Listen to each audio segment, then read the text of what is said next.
लक्ष्मीकांत यह देखकर हैरान था कि जब इसकी बीवी को पीरियड आते थे तो यह एक गंदे कपड़े का इस्तेमाल करती थी। यह इतना गंदा था कि कोई इससे अपना साइकिल भी ना साफ करे, तब भी इसकी बीवी को इसे सुखाते समय कपड़ों के नीचे छुपाना पड़ता था। लक्ष्मीकांत अपनी बीवी से बहुत प्यार करता था, इसलिए यह फार्मेसी जाता है और दुकानदार से एक पैकेट पैड मांगता है। दुकानदार ने कभी नहीं सोचा था कि कोई आदमी इससे पैड खरीदने आएगा। ये इसे पैड ऐसे पकड़ाता है जैसे कोई चोरी का सामान पकड़ा रहा हो, और यह पैड भी बहुत महंगा था, पूरे 55 रुपए का। लेकिन लक्ष्मीकांत इसे फिर भी खरीद लेता है। इसकी पत्नी कहती है, ये बहुत महंगा है, इसे वापस कराओ। लक्ष्मीकांत को समझ नहीं आता कि इतनी छोटी चीज की कीमत इतनी महंगी क्यों है। जब ये पैड को बीच में से खोलता है तो ये देखता है कि अंदर सिर्फ कपड़ा और रुई है। तभी लक्ष्मीकांत के दिमाग में एक आइडिया आता है। ये पैड बनाने का सामान खरीदने का फैसला करता है और खुद पैड बनाने की कोशिश करता है। पहला हाथ से बनाया पैड बहुत जल्दी बन जाता है। फिर यह इसे अपनी पत्नी को इस्तेमाल करने के लिए कहता है और ये अपनी पत्नी को बताता है कि इसको बनाने में सिर्फ 2 रुपए लगे हैं। अगले दिन लक्ष्मीकांत देखता है कि इसकी पत्नी अभी भी वही गंदा कपड़ा इस्तेमाल कर रही है, क्योंकि लक्ष्मीकांत का बनाया पैड आसानी से लीक कर जाता था, जिस वजह से इसकी पत्नी के कपड़े दागदार हो गए थे। लक्ष्मीकांत निराश हो जाता है, लेकिन ये हार नहीं मानता। ये पैड को सुधारता रहा, लेकिन इसकी पत्नी इसे फिर से इस्तेमाल करने से मना कर देती है। इसे लगता था कि इसका पति औरतों के मामलों में दखल दे रहा है, जिससे यह अपमानित महसूस करती थी। तभी लक्ष्मीकांत पैड को खुद पर टेस्ट करने का फैसला करता है। ये पैड पर कुछ खून की बूंदें गिराता है और इसे पहनकर 2-3 बार कूदता है। ये देखता है कि पैड ने खून को रोक लिया है।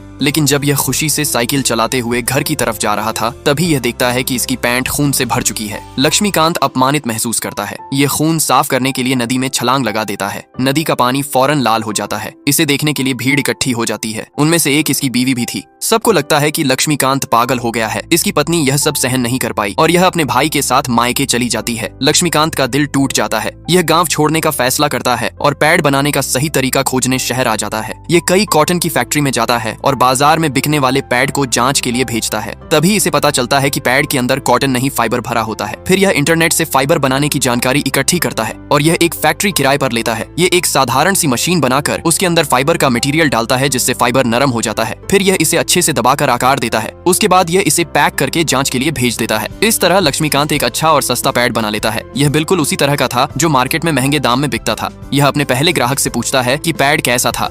अच्छा है।